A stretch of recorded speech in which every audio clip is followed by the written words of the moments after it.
Hello everybody and welcome back to another video. In this video, I will be talking about a very familiar design to most of the Battletech community.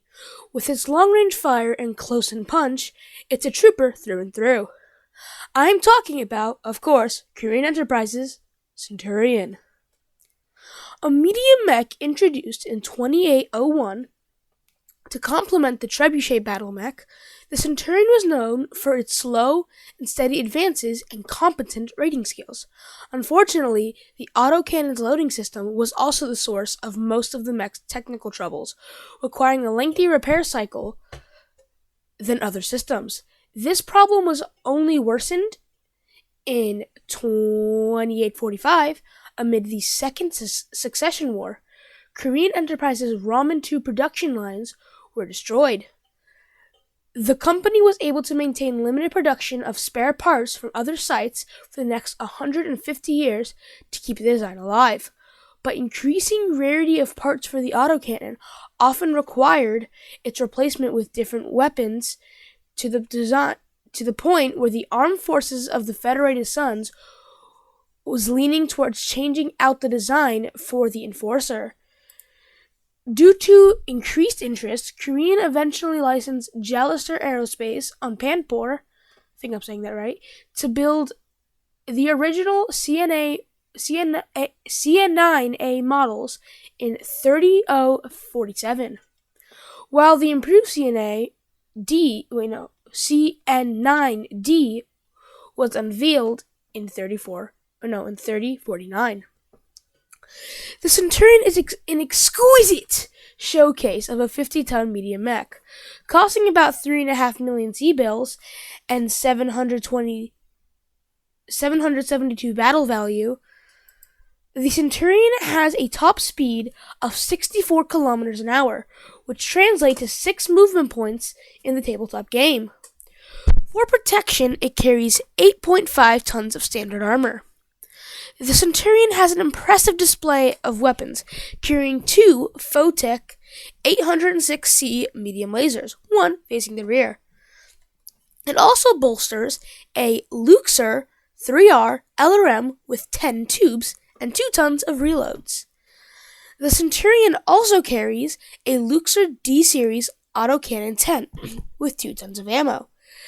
The mech has 10 standard heatsinks, which doesn't give it too much freedom of firing.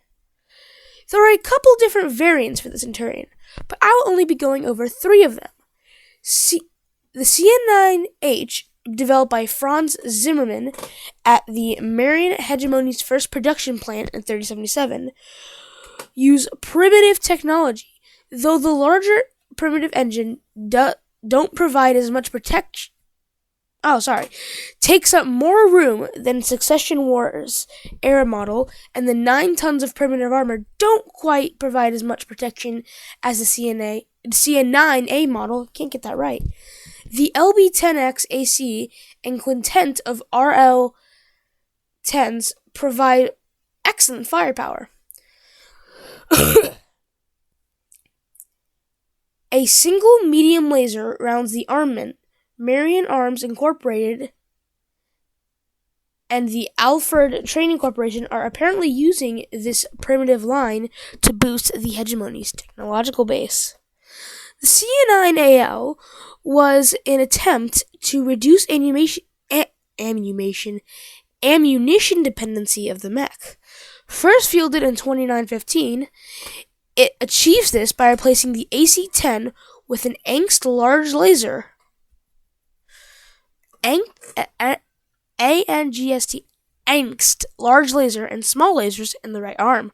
Additionally, 6 heatsinks were added to the design, as were 2.5 tons of armor. CN9D, the variant of Centurion introduced in 3449, is the first of many upgrades using Starleague technology.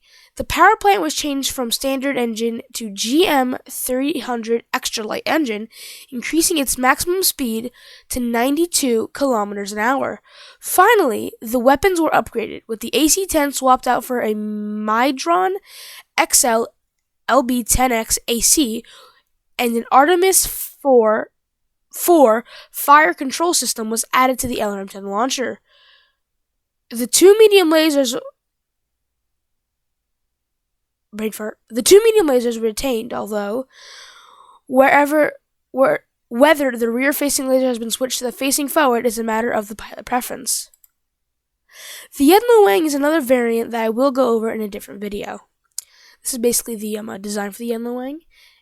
I will go over this in a different video, definitely, like how the Yen-Lo-Wang. And thank you for watching.